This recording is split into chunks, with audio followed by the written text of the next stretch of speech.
కూటమి పెద్దల వేధింపులు, బలవంతపు వసూళ్ల కోసం బెదిరింపులు, బ్లాక్మెయిల్ను భరించలేక జిందాల్ స్టీల్ కంపెనీ ఏపీకి గుడ్ బై చెప్పేసింది. జిందాల్ వెళ్లిపోయిందనే కంటే చంద్రబాబు ప్రభుత్వమే జిందాల్ను తరిమేసిందన్నది వాస్తవం. జగన్మోహన్ రెడ్డి హయాంలో కడపలో ప్రపంచంలోనే అతిపెద్ద గ్రీన్ స్టీల్ ప్లాంట్ ఏర్పాటుకు శ్రీకారం చుట్టిన జిందాల్ కంపెనీని చంద్రబాబు నాయుడు ప్రభుత్వం రకరకాలుగా వేధించడంతో పాటు జూనియర్ ఆర్టిస్ట్ జత్వానీని అడ్డుపెట్టుకుని కేసులు కూడా పెట్టిన సంగతి తెలిసిందే. కూటమి పాలనలో ఉన్న ఏపీలో పరిశ్రమను స్థాపించడం ఏ విధంగానూ శ్రేయస్కరం కాదనుకున్న జిందాల్ కంపెనీ యాజమాన్యం తాజాగా దావోస్లో మహారాష్ట ప్రభుత్వంతో ఒప్పందం చేసుకుంది. ఏపీలో పెట్టాలనుకున్న స్టీల్ ప్లాంట్ను మహారాష్టకి తరలించేస్తోంది. పెట్టుబడులు తెస్తానంటూ దావోస్ వెళ్లిన చంద్రబాబు నాయుడు సాక్షిగా అక్కడే జిందాల్ ఏపీకి గుడ్ బై చెప్పేయడం విశేషం. జగన్మోహన్ రెడ్డి హయాంలో ఆయన ప్రభుత్వం అమలు చేస్తోన్న పారిశ్రామిక విధానాలు నచ్చి ప్రభుత్వం ఇచ్చే ప్రోత్సాహకాలు మెచ్చి జిందాల్ కంపెనీ ఆంధ్రప్రదేశ్లోని వైఎస్ఆర్ జిల్లాలో స్టీల్ ప్లాంట్ నిర్మాణానికి ముందుకొచ్చింది. విశాఖపట్నంలో జరిగిన గ్లోబల్ సమ్మిట్ లో జిందాల్ గ్రూప్ 50,635 కోట్ల రూపాయల పెట్టుబడులు పెట్టేందుకు ఒప్పందాలు చేసుకుంది. దీని ద్వారా దాదాపు 10,000 మందికి ఉద్యోగ అవకాశాలు వస్తాయని కూడా ఆ సంస్థ ప్రకటించింది. కడపలో సిమెంట్ ఫ్యాక్టరీకి శంకుస్థాపన కూడా చేసి పనులు ప్రారంభించింది. ఈ స్టీల్ ప్లాంట్ ప్రపంచంలోనే అతి పెద్దది అవుతుందని ఈ సందర్భంగా జిందాల్ కంపెనీ ప్రతినిధి సజ్జన్ జిందాల్ ప్రకటించారు. Honorable Chief Minister Jaganji in presence of all of us here, he has come specially from all the way from Vijayawada to lay the foundation stone because he was so committed for this steel plant. This is not a very big steel plant. Today what we are laying the foundation stone is just the beginning. It will convert into a big steel plant in the years to come.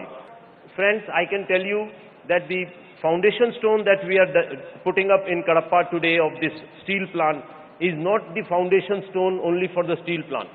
It is the foundation stone of the development of the district of Kadapa, district of YSR.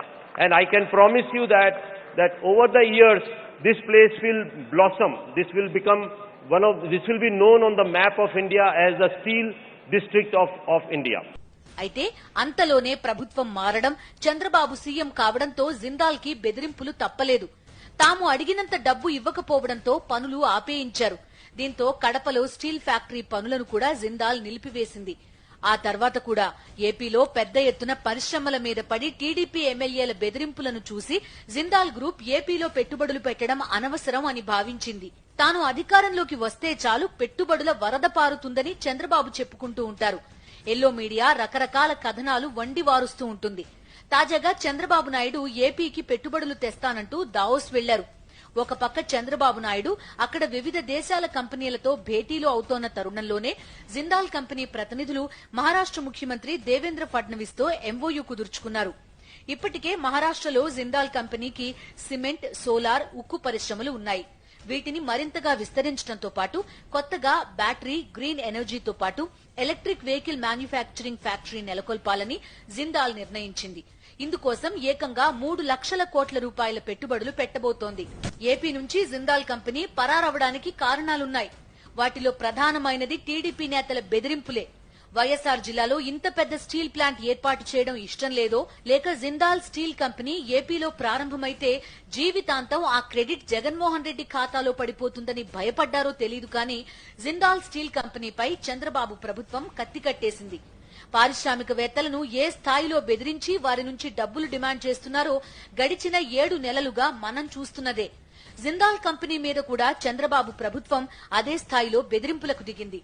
ముంబైకి చెందిన junior artist జత్వానీని అడ్డం పెట్టుకుని కొంతకాలంగా ఎంత కుటిల రాజకీయం చేస్తున్నారో AP ప్రజలకు తెలియంది కాదు. జిందాల్ కంపెనీకి చెందిన పెద్దతో జత్వానీ హనీ ట్రాప్ చేసేందుకు ప్రయత్నించగా అది బెడిసి కొట్టడం, ఆ తర్వాత ఆమె ఏపీకి చెందిన మరో పారిశ్రామికవేత్త కుక్కల విద్యాసాగర్ పై హనీ ట్రాప్ వేయడం, తర్వాత బెదిరింపులకు దిగడం, దీనిపై విజయవాడలో కేసు నమోదై కొద్ది రోజుల పాటు జైలుకు పోవడం తెలిసిందే. టీడీపీ ప్రభుత్వం అధికారంలోకి వచ్చాక అదే జత్వానీతో రివర్స్ లో కేసు పెట్టించి పారిశ్రామికవేత్త కుక్కల విద్యాసాగర్ ను జైలు పాలు చేశారు. పారిశ్రామికవేత్తలను బెదిరించడం కోసం ఒక జూనియర్ ఆర్టిస్టుతో అక్రమ కేసులు పెట్టి వేధించడాన్ని దేశవ్యాప్తంగా ఉన్న పారిశ్రామికవేత్తలెవరూ జీర్ణించుకోలేకపోయారు. ఒక దశలో జిందాల్ యాజమాన్యంపై కూడా వెళ్లేందుకు తీవ్రంగా ప్రయత్నించారు. అయితే ఎక్కడా ఆధారాలు లేకపోవడంతో చంద్రబాబు సర్కార్ వెనక్కి తగ్గింది. దీనంతటి వెనుక లోకేష్ ఉన్నాడని, ఆయన అడిగినంత డబ్బు ఇవ్వకపోతే అక్రమ కేసులు పెట్టించి వేధింపులకు దిగుతారన్న వాస్తవం దేశవ్యాప్తంగా ఉన్న బడా పారిశ్రామికవేత్తలందరికీ తెలిసిపోయింది.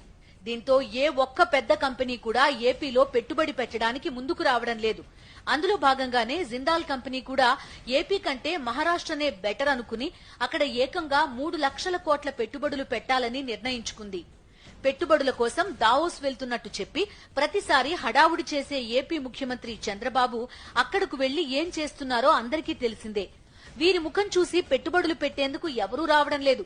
వీరి ఒత్తిడి తట్టుకోలేక తూతూ మంత్రంగా ఒప్పందాలు చేసుకున్నా అవి అమలయ్యే అవకాశాలే అసలు లేవు. 2014-19 మధ్య కూడా 4 సార్లు చంద్రబాబు, ఒకసారి లోకేష్ దావోస్ వెళ్లి లక్షల కోట్ల పెట్టుబడుల కోసం ఒప్పందాలు చేసుకున్నామంటూ తమ ఎల్లో మీడియాలో తెగ ప్రచారం చేసుకున్నారు.